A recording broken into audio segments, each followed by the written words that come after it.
The crack of gunfire echoed across Ridgeline Shooting Academy as Catherine Miller stood silently at the entrance. Clutching her worn canvas bag, her simple jeans and faded blue cardigan marking her as an outsider among the tactical gear enthusiasts who dominated the exclusive club, the men at the front desk didn't bother hiding their smirks as she approached. Her unassuming presence clearly at odds with the hypermasculine atmosphere permeating the facility. "Membership card?" the bearded attendant asked without looking up, his tone suggesting he already knew the answer.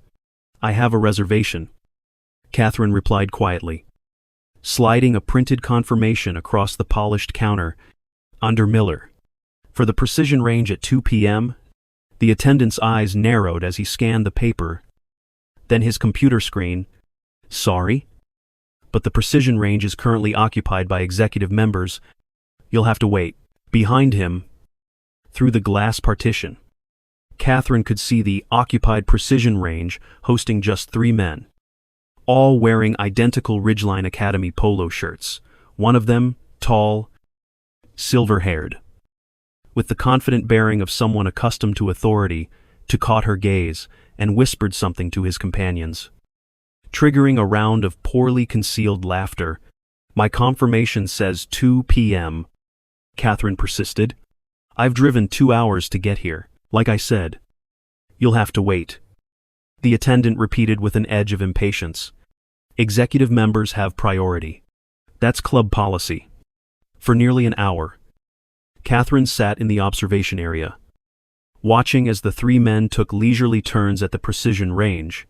Each shot met with backslapping congratulations regardless of accuracy. When one of them, the youngest, with an expensive-looking custom rifle, landed 2 shots within the inner ring of a target, the silver-haired man announced loudly, "That's how real shooters perform. Gentlemen, precision and control." At 3:07 p.m., the attendant finally approached Catherine. "Lane 3 is available now. You have 45 minutes instead of your reserved hour. House rules." The silver-haired man and his companions lingered nearby as Catherine set up, their presence deliberately intimidating as they critiqued her equipment. "Watch your grip, honey," the silver-haired man called out. "That's not a garden trowel you're holding." Something flickered in Catherine's eyes, not anger, but a quiet determination. As she loaded her rifle with practiced precision, she settled into position, her breathing becoming rhythmically controlled in a pattern that would have been recognizable to anyone with actual combat experience. 3 targets stood at varying distances, 200, sandbay, and 400 yards. Distances that even experienced shooters approached with respect. Catherine fired 3 shots in rapid succession, the sound merging into what seemed like a single extended report. Before the echo had even faded, all 3 targets showed perfect bullseyes, center mass, no deviation. The shooting range fell silent, the silver-haired man's smug expression frozen in disbelief. "I believe I still have 42 minutes remaining," Catherine said quietly, her eyes never leaving the targets as she reloaded. Unless executive members would like another turn? The silence that followed was deafening. The men exchanged glances, their earlier confidence evaporating in the face of undeniable skill. The silver-haired man recovered first, forcing a dismissive laugh that didn't reach his eyes. "Lucky shots," he declared, though his voice lacked conviction. "Beginner's luck always runs out." Catherine didn't respond directly, instead adjusting her stance and firing 3 more shots in the same rapid sequence. Once again, perfect bullseyes appeared, this time forming triangular patterns inside the previous hits, a level of precision that went beyond luck into the realm of exceptional expertise. The younger man whispered something to his silver-haired companion, who nodded curtly before turning back to Catherine with a forced smile. "Impressive grouping. Where did you train?" "Here and there," Catherine replied vaguely, continuing her methodical practice, each shot landing exactly where intended. As the men retreated, muttering among themselves, Catherine noted how they studied her with new interest, particularly the silver-haired man, whose expression had transformed from contempt to calculated assessment. She recognized the look, It was the same one she'd seen on countless faces in combat zones, when an opponent suddenly realized they had severely underestimated their adversary. The silver-haired man was Maxwell Hammond, owner of Ridgeline Academy and CEO of Hammond Development Group. His arrogance wasn't merely a personality flaw, but a carefully cultivated business strategy that had served him well in the ruthlessly competitive world of luxury real estate development. For 20 years, he had transformed sleepy rural communities into exclusive enclaves for the wealthy. His company's fingerprints were all over the changing landscape of Riverdale County: golf courses where family farms once stood, gated communities where working-class neighborhoods had thrived for generations. Maxwell's newest project, Ridgeline Estates, was set to be his crowning achievement. A 1,000-acre luxury development featuring million-dollar homes, a private airstrip, and a members-only hunting preserve, all conveniently located on land that currently housed the historic Pinewood neighborhood, one of the last affordable communities in the increasingly gentrified county. That woman shouldn't even be here, Maxwell muttered to his companions as they retreated to the exclusive members' lounge. Derek, didn't the county inspector find multiple code violations in her neighborhood last week? I thought those people would be too busy dealing with their condemned properties to bother us here. Derek Mills, Riverdale County's senior building inspector and one of Maxwell's regular shooting companions, nodded as he sipped his whiskey. Issued 16 violation notices just as you requested. Most of those old properties can't possibly meet the new standards we pushed through the council last month. They'll be forced to sell within 90 days, and we'll be there to make them generous offers," added Richard Keller, Hammond Development's head of acquisitions.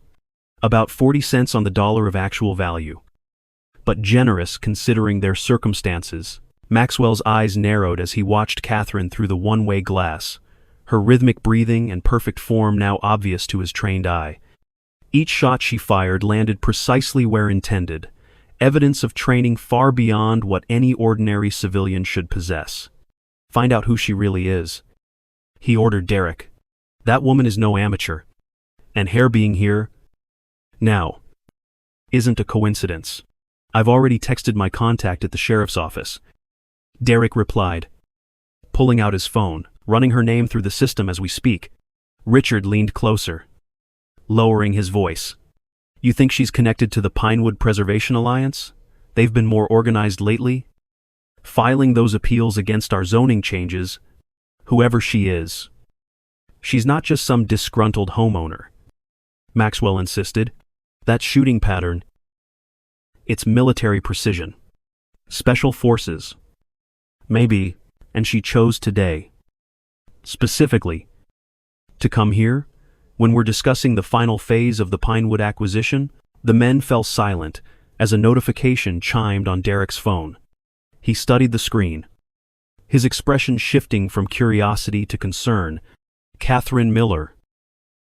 Nothing much in local records except property taxes on a small house in Pinewood, but there's a flag in the federal database: restricted access. Restricted? Maxwell's interest sharpened. Military? Derek nodded slowly. Looks that way. Can't access the details without higher clearance. But the code suggests special operations background. Honorable discharge 7 years ago. Maxwell drummed his fingers on the polished oak table, processing this new information. So not just any homeowner. A trained military operator with potential intelligence connections. This complicates things. "Should we back off?" Richard asked. His usual bravado diminished. Maxwell's expression hardened. "Absolutely not. If anything, we accelerate the timeline. If they're bringing in people with her background, they're desperate. We push harder. Move up the code enforcement deadlines, and get those properties condemned before they can organize effective resistance." What Maxwell couldn't know was just how right he was. Catherine Miller had arrived at his shooting club precisely when intended, her unassuming appearance calculated to elicit exactly the dismissive treatment she had received.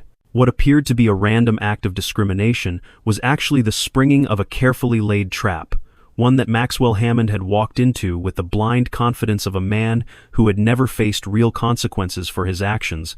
7 years earlier, Catherine Miller had been Captain Catherine Reeves, the most decorated female sniper in her branch of service, with 4 tours in combat zones that had left her with both a silver star and the kind of haunted eyes that never truly adjusted to civilian life. Her transition from military precision to civilian obscurity had been deliberate. The quiet life she had built in Pinewood was her sanctuary, until the first condemnation notices appeared, threatening not just her home but her entire community. Catherine's history with Pinewood stretched back further than her military service. The small house with the wraparound porch had been her grandfather's, Master Sergeant James Miller, who had returned from World War II to build it with his own hands on the plot of land his family had owned since the 1890s. Growing up, she had spent summers there, learning marksmanship from him on quiet mornings in the surrounding woods, long before she ever considered a military career. When post-traumatic stress and disillusionment with endless deployments had finally led to her discharge, the house in Pinewood offered more than just shelter. It provided continuity, a connection to family history that helped anchor her in civilian life. The neighbors never questioned her quiet demeanor or occasional restlessness at night. Many were veterans themselves, or came from military families who understood that some wounds remained invisible. For 5 years, Catherine had gradually rebuilt her life, taking courses in environmental science that led to her position at Archer Environmental, volunteering at the local VA center, and slowly becoming part of the community fabric of Pinewood. Her military training remained a closely guarded aspect of her past, known only to a few fellow veterans like Elijah Washington, who had served in communications intelligence before founding the Pinewood Preservation Alliance. "Did you get what you needed?" Catherine asked quietly into her phone that evening. Sitting in her modest kitchen where faded floral wallpaper contrasted with the military precision of her spotlessly organized home, "Every second," confirmed Elijah Washington, former Army communications specialist and current community organizer for the Pinewood Preservation Alliance. Their reaction when you outshot them is already trending locally. People are asking who the simple woman is, who embarrassed Riverdale's richest developer at his own club. Catherine sighed, uncomfortable with the attention, but recognizing its necessity. "It's just step one. Eli. Hammond and his cronies have been systematically targeting our neighborhood for years. One viral video won't stop them. No. But it punctures their aura of invincibility, and more importantly, it got Derek Mills, a public official, on video discussing their scheme to abuse building codes to force people out of their homes. The county ethics board has already called an emergency meeting for tomorrow." Catherine's fingers traced the outline of an old photograph on her wall, her grandfather standing proudly in front of the very house she now lived in. The house his own hands had built in 1946, after returning from another war. "We need more than ethics violations, Eli. We need to expose the environmental report they buried." "About that?" Elijah's voice took on a note of excitement. "Remember Rose Johnson from 3 Doors Down?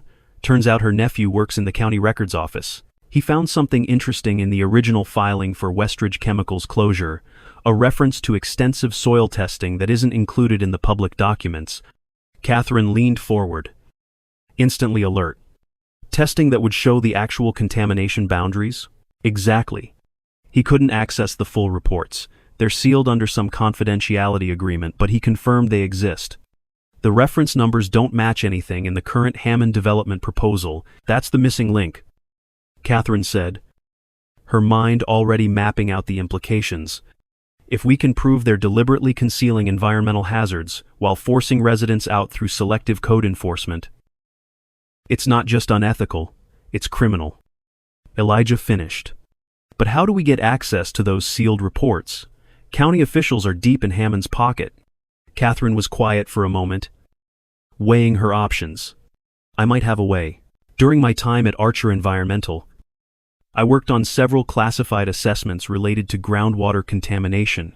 If Westridge Chemical was one of them, you think you could still access those files?" "Not directly, but I know someone who might help. Dr. Marcus Reeves at the EPA Regional Office. He was my supervisor on several projects before I went independent. Reeves? Elijah asked. Any relation? My ex-husband? Catherine admitted. We met at Archer. Married briefly before my PTSD made civilian life complicated. The divorce was amicable. He's still committed to environmental protection, regardless of our personal history. Will he help us? Catherine stared at her grandfather's photograph, remembering his stories about fighting against seemingly impossible odds. If the contamination is as severe as we suspect, yes. Marcus would risk his career to prevent another community from being poisoned. 2 days after Catherine's visit to Ridgeline Academy, Maxwell Hammond sat seething in his corner office, watching the local news footage for the 3rd time. His humiliation now playing on a loop across social media and local television. The caption stung with each reading. Local developer outshot by woman he forced to wait at his exclusive club.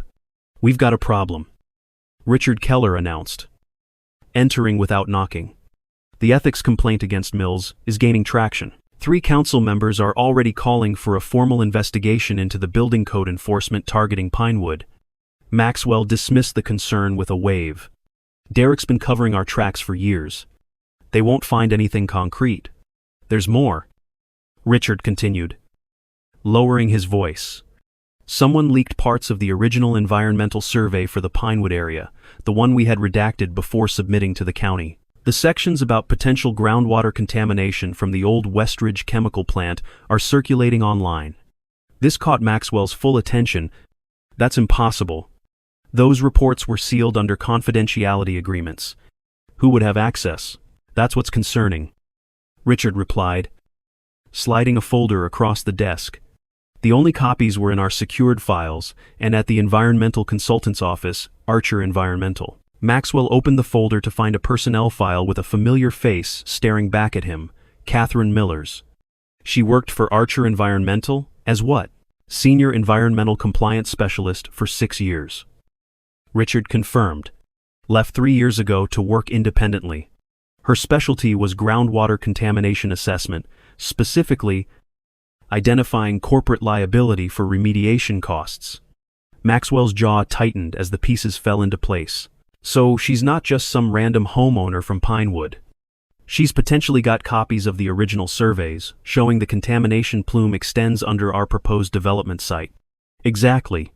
If those full reports become public, the remediation costs alone would make the Ridgeline Estates project financially unfeasible. We're talking tens of millions in additional expenses.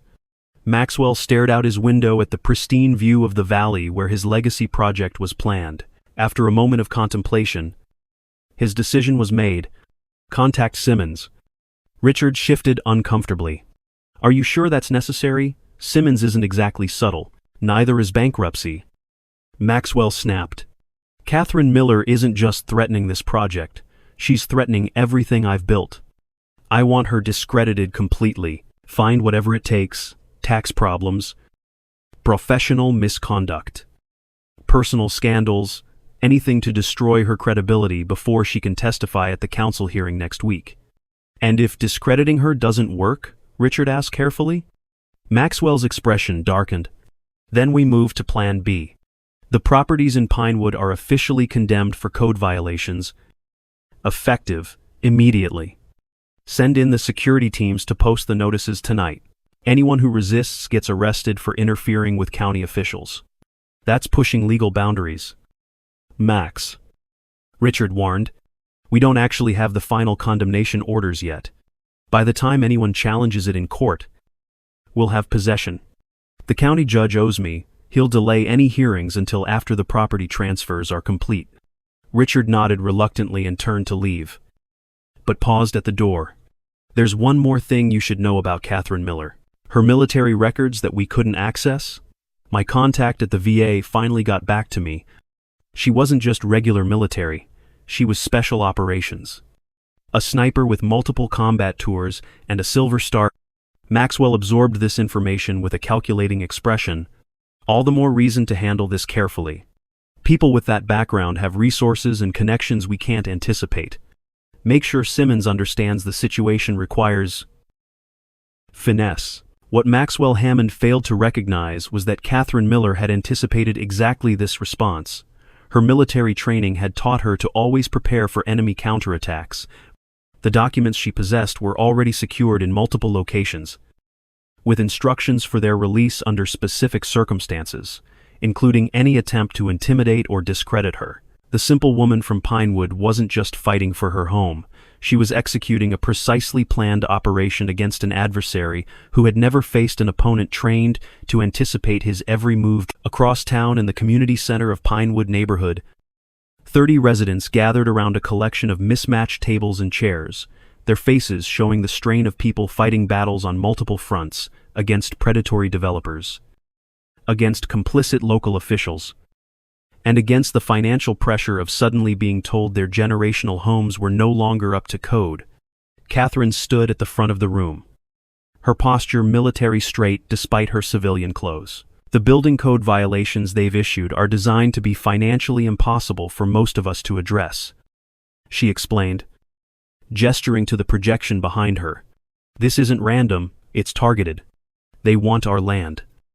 And they're using the power of local government to force us to sell.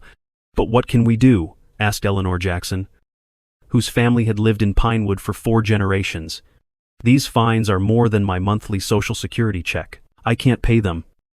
But I can't fix everything they're demanding either. Eleanor's situation was particularly heartbreaking at 78. The retired school teacher had lived her entire life in Pinewood, raising 3 children in the house her parents had built.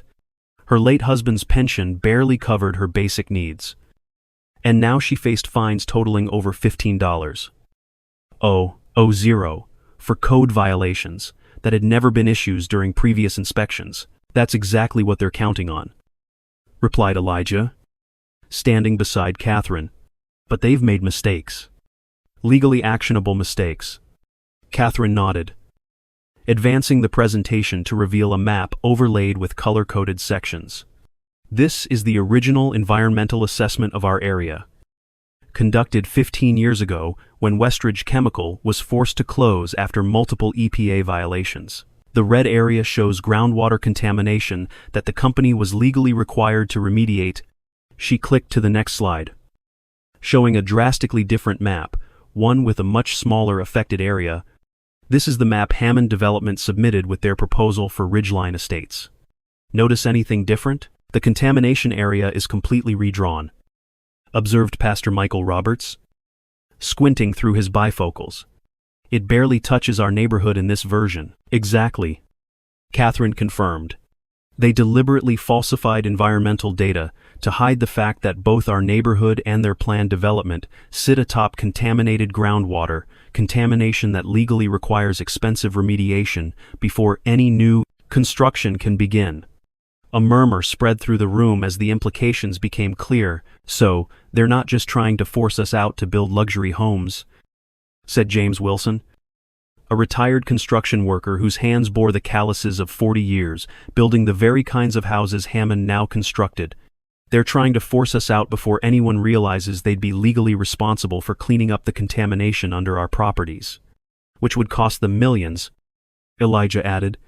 Far more than they've budgeted for the project. If they can push us out using building codes, declare the area blighted, and purchase it at reduced values, they can potentially shift remediation costs to taxpayers through redevelopment grants. Catherine's voice remained steady, but her eyes burned with controlled intensity. Hammond isn't just stealing our homes, he's dodging environmental responsibility and potentially putting hundreds of future homeowners at risk by building on contaminated land. Eleanor Jackson raised a weathered hand. This explains why my garden's been failing these past few years despite everything I've tried. I thought it was just my old bones not keeping up with the work. It's not you, Mrs. Jackson, Catherine assured her gently. The soil testing we conducted last month confirms elevated levels of industrial chemicals consistent with the original contamination profile. Which brings me to our next step. She advanced the presentation again, revealing a newspaper headline from 15 years prior. Westridge Chemical CEO indicted for environmental violations. The CEO who was ultimately held responsible for the contamination was Victor Hammond. Catherine stated, letting the name hang in the air. Maxwell Hammond's father. The room fell silent as the final piece clicked into place. So the son is now trying to build luxury homes on land his father's company poisoned. Pastor Robert summarized, shaking his head in disbelief. While making us look like the problem for living here. That's why he's moving so aggressively. Catherine confirmed. The statutory limitation on additional civil penalties against the Hammond family expires next month, the 20th anniversary of the initial contamination discovery. If Maxwell can secure ownership of the affected properties before that date, he potentially shields his family from another round of lawsuits. But we can stop him. Elijah interjected, his voice rising with controlled passion. Catherine's testimony at next week's council hearing, backed by the original environmental reports, could force a new assessment of the entire area, halting all development until proper remediation is completed. The meeting continued with detailed discussion of legal strategies and community organization plans. By the end, each resident had assigned responsibilities, from documenting code inspection inconsistencies to gathering historical evidence of the neighborhood's significance for the historical preservation application. Mabel Thompson, an 86-year-old who had been born in Pinewood and never lived anywhere else, approached Catherine as others were leaving. Her thin hand trembled slightly as she touched Catherine's arm. My late husband used to say you can tell everything about people by who they're willing to fight for. Your grandfather would be proud to see you fighting for us. Catherine blinked, surprised. You knew my grandfather? Mabel's smile revealed the warmth of decades of memories. James Miller taught half the children in this neighborhood how to fish in Miller's Creek before they renamed it for some developer. He was the first to welcome my Herbert and me when we moved in as newlyweds in 1956, the only white neighbor who didn't circulate that awful petition trying to keep black families out. She patted Catherine's hand. Some of us remember what community really means. Dear. And we're grateful to have a Miller standing up for Pinewood again. What no one in the room realized was that their passionate discussion was being recorded by a small device hidden beneath one of the tables. Its microphone sensitive enough to capture every damning detail about Maxwell Hammond's conspiracy and Catherine Miller's plans to expose it. Catherine awoke at precisely 5:30 a.m. as she had every day since basic training. Old habits remained her anchor in civilian life. The morning light had barely begun filtering through her kitchen window when she noticed the unmarked envelope that had been slipped under her front door sometime during the night. Inside was a single black and white photograph, Catherine herself, photographed through the scope of a rifle, standing in her own backyard the previous evening. No note accompanied the image, none was needed. The message was unmistakable. Instead of the fear the sender clearly intended, Catherine felt a cold clarity settle over her, the familiar mental state she had relied upon during combat operations. They had escalated beyond legal maneuvering into direct intimidation, a line crossed that would ultimately prove to be their undoing.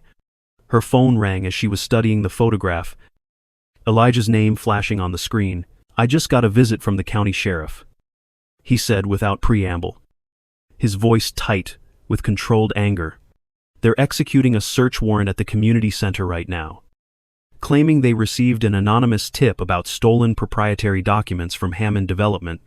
They're moving faster than anticipated, Catherine observed calmly, already mentally adjusting their response plan. Did you secure the backup copies as we discussed? Everything's with Attorney Chen as planned. But Catherine, they're specifically looking for evidence that you stole confidential documents during your employment at Archer Environmental. They're trying to make this a criminal case. Catherine glanced again at the photograph in her hand. They're trying to silence me before the council hearing. This is actually good news. Eli, how is a potential criminal charge good news? He asked incredulously. Because desperate people make mistakes, she replied, her military training asserting itself in her analytical assessment. Hammond wouldn't risk obstruction of justice charges unless he's genuinely afraid of what we've uncovered. Check your email in 5 minutes. I'm sending you something that changes everything. Catherine ended the call and immediately accessed a secured cloud drive containing files she had hoped never to use, records she had meticulously gathered during her time at Archer Environmental, documenting not just the environmental violations, but the systematic pressure from Maxwell Hammond to falsify reports as she prepared to send the encrypted files to Elijah. Movement outside her kitchen window caught her attention, a dark sedan parked across the street. A man with a telephoto lens clearly visible in the driver's seat. They were watching her home openly now. Abandoning any pretense of subtlety, Catherine deliberately drew her curtains and continued her work, sending not just the environmental documentation to Elijah, but also the photograph she had received, along with a concise summary of the escalating intimidation tactics being employed against her. Her next call was to Attorney Chen. "They're moving to discredit me before I can testify," she explained succinctly. "We need to accelerate our timeline. Can you file for an emergency injunction today instead of waiting until after the hearing, with what you've just sent?" "Absolutely," Chen confirmed, her voice reflecting the quiet confidence of someone who had spent decades fighting corporate malfeasance. "This photograph constitutes criminal intimidation. Combined with the falsified environmental reports, we have grounds for an immediate cease and desist on all Hammond development activities in Pinewood. They'll claim I stole proprietary information," Catherine warned. "Prepare for that counterattack. Let them try," Chen replied with professional satisfaction. The whistleblower protections for environmental violations are explicit, especially when public health is at risk. You documented everything meticulously during your employment. Your chain of custody for these documents is impeccable. As Catherine ended the call, her doorbell rang, an unexpected sound that immediately put her on alert. Approaching cautiously, she checked through the peephole to find two uniformed sheriff's deputies standing on her porch, their posture indicating this wasn't a casual visit. Catherine opened the door with the composed demeanor that had served her through far more dangerous confrontations. "Good morning, officers. How can I help you, Miss Catherine Miller?" the older deputy asked, his expression professionally neutral. "We have a warrant to search these premises for documents allegedly stolen from Archer Environmental Services." The Riverdale County Council chambers had never seen a crowd like this before. Every seat filled, and people lining the walls, despite the fire marshal's half-hearted attempts to maintain capacity limits. Word had spread throughout the community about the dramatic developments of the past 24 hours. Catherine Miller's home being searched, emergency injunctions filed against Hammond Development, and rumors of federal EPA investigators arriving in town. Maxwell Hammond sat in the front row, flanked by his attorneys, and projecting the confident image of a man merely inconvenienced by baseless accusations.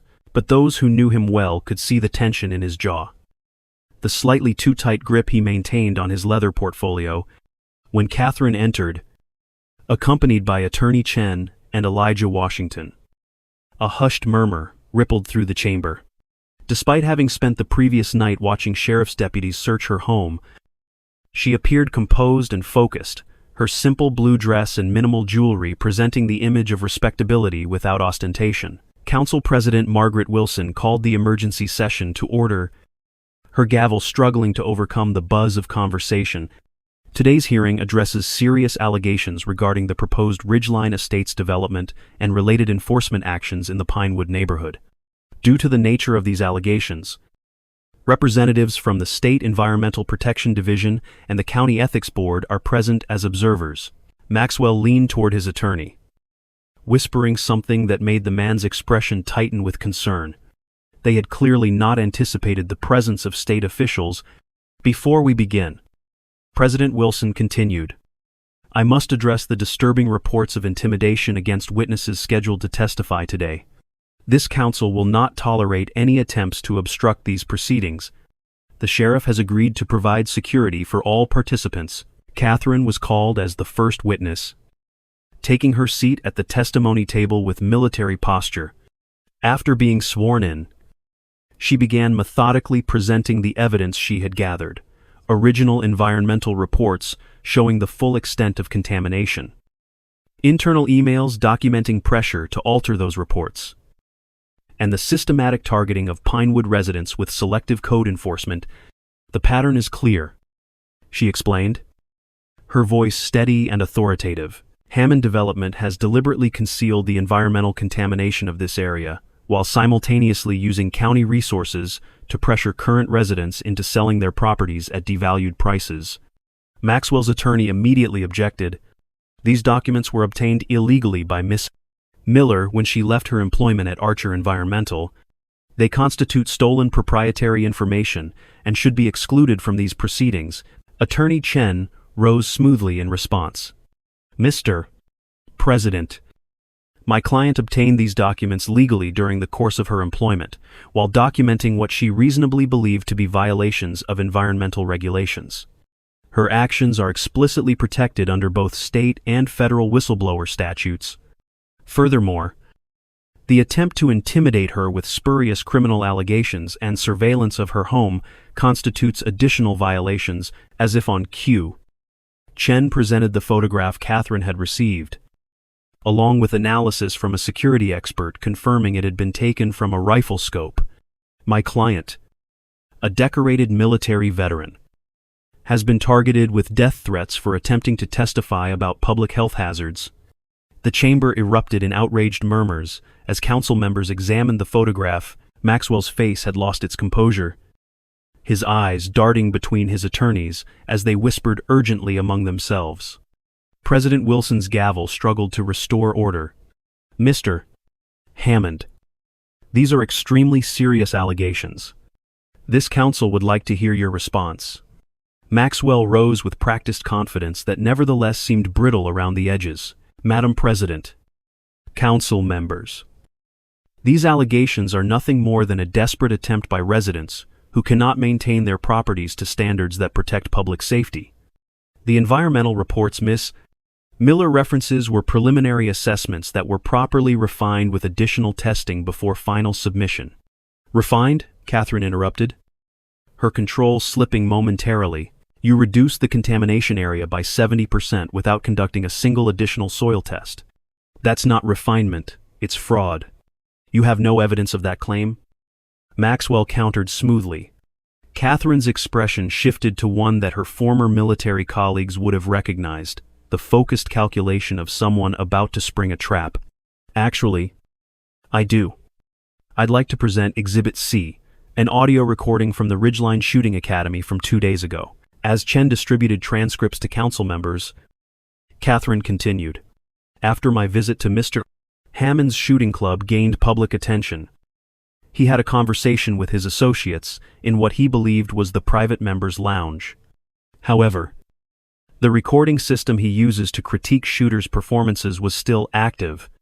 The color drained from Maxwell's face as his own voice filled the chamber. Those environmental reports would bankrupt us if they went public. The remediation costs alone would kill the project. Make sure Miller can't testify next week, whatever it takes. If those reports become public record, we're finished. What about the other residents? Once we discredit Miller, the rest will fall in line. No one will believe them without her expertise backing their claims. Just make sure she can't present those original surveys at the hearing. The recording continued, documenting in damning detail Maxwell's knowledge of the contamination and his deliberate attempts to conceal it while targeting Pinewood residents with selective code enforcement. When the audio concluded, the chamber remained in stunned silence. Maxwell stood frozen, his carefully constructed facade of legitimacy shattered by his own recorded words. Mr. Hammond, President Wilson finally said, her voice tight with controlled anger. Do you wish to respond to this evidence? Before he could answer, the doors to the chamber opened to admit 2 individuals in suits who approached the council table, presenting credentials. Madam President, I'm Special Agent Davis with the FBI's Public Corruption Division. We're here to observe these proceedings as they relate to an ongoing federal investigation into environmental fraud and misuse of public offices. The council chamber erupted in chaos as reporters rushed to capture the moment, cameras flashing. Questions shouted over one another. Council members conferring urgently. Through it all, Catherine remained composed at the witness table. Watching as Maxwell Hammond's world collapsed around him, his attorney attempted damage control, requesting a recess that was swiftly denied by President Wilson. Given the severity of these allegations and the apparent involvement of federal authorities, This council will proceed with the full disclosure of evidence. The next witness called was Dr. Marcus Reeves from the EPA. Catherine's former supervisor and ex-husband. His testimony provided the scientific validation of Catherine's claims, presenting comprehensive soil and groundwater analysis that confirmed the contamination extended far beyond the boundaries shown in Hammond Development's submitted plans based on current EPA standards. Dr. Reeves explained, displaying testing results on the chamber's screens. This level of contamination would require complete remediation before any residential construction could be approved, at an estimated cost of $37 million. And in your professional opinion? Attorney Chen asked. Would Hammond Development have been aware of these requirements? Unquestionably. Dr. Reeves confirmed. They commissioned the original testing through Archer Environmental, where I was senior director. The full reports were provided to them before they were sealed under confidentiality agreements that, I should note, specifically exclude protection for evidence of public health hazards. 3 months after the explosive council hearing, Catherine stood in her garden, carefully tending to new seedlings in soil that had been professionally remediated as part of the comprehensive cleanup now underway throughout Pinewood. The settlement reached with Hammond Development, after Maxwell's indictment on multiple federal charges, had not only provided funds for soil restoration but had established a trust to address the structural improvements needed in the historic neighborhood. The tomatoes looking good this year? Elijah called as he approached along the garden path. Carrying a folder of documents, Catherine smiled, a genuine expression that had become more frequent as the weight of their long struggle finally lifted. First time in years the soil can actually support healthy growth. Mrs. Jackson's garden is thriving too. You should see her zucchini. The whole neighborhood's showing signs of revival. Elijah noted, gesturing toward homes where repairs were visibly underway, roofs being replaced, foundations reinforced, vintage woodwork restored rather than condemned. The historical designation approval came through yesterday.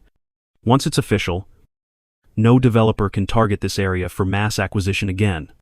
Catherine brushed soil from her hands, studying the community that had become her home after leaving military service, like the place where she had finally found purpose in protecting others through skills beyond marksmanship.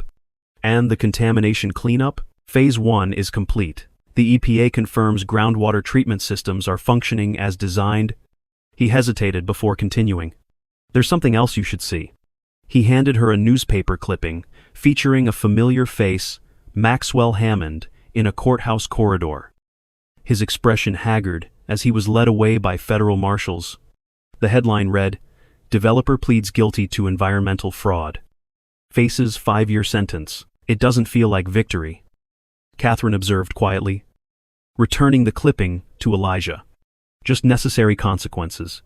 The council approved your appointment to the new Environmental Oversight Committee," Elijah added. "They're calling it the Pinewood Protocol.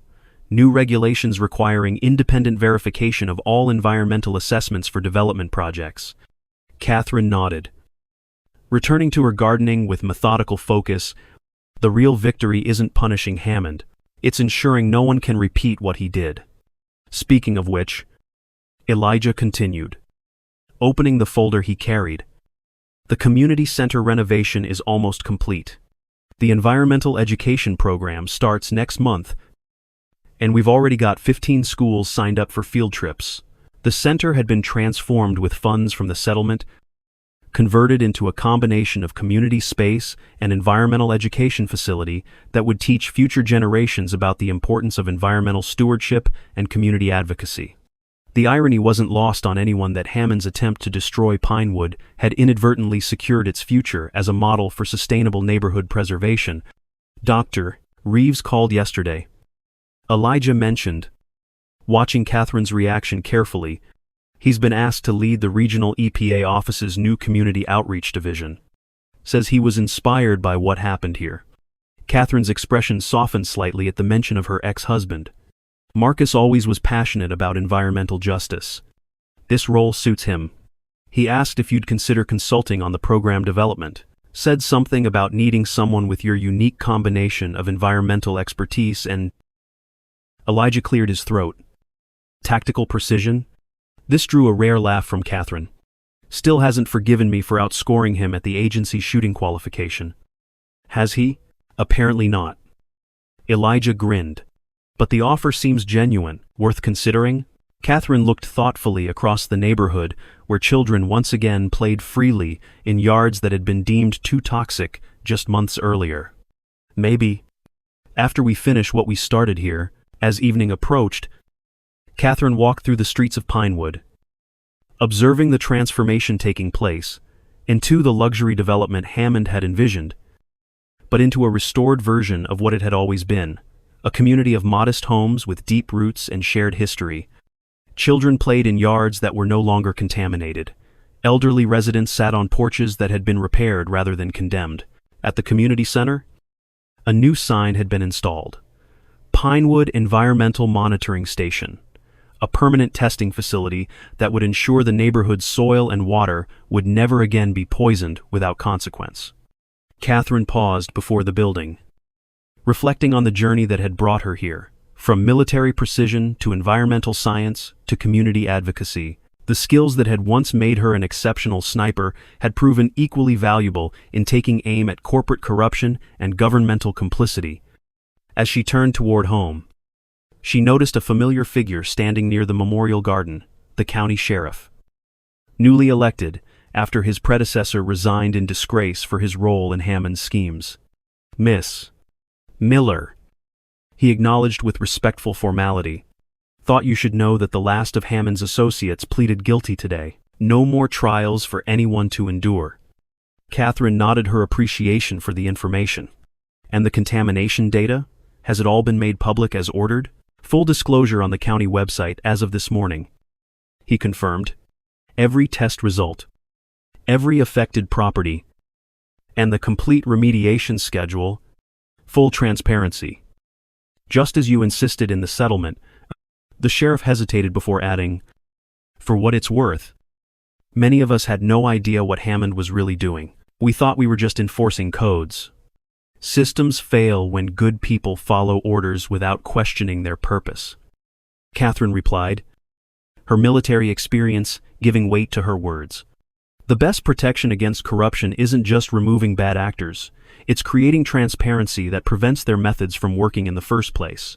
As the sheriff departed, Catherine continued toward home, passing neighbors who greeted her with the warm familiarity of a community bound together by shared struggle and collective victory. The simple woman who had shocked everyone with her marksmanship had revealed something far more powerful than her ability to hit targets. She had demonstrated that precision, patience, and unwavering focus were weapons that could be deployed not just on battlefields or shooting ranges, but in the essential fight to protect homes, health, and community from those who would sacrifice them for profit. In her modest living room, Catherine's military commendations hung beside her new civilian recognition, a framed resolution from the county council acknowledging her role in exposing environmental fraud and protecting public health. Different battlefields, different victories, but the same core principle that had guided her military service, standing between threat and home, regardless of personal risk. The simple woman from Pinewood had never sought recognition or acclaim.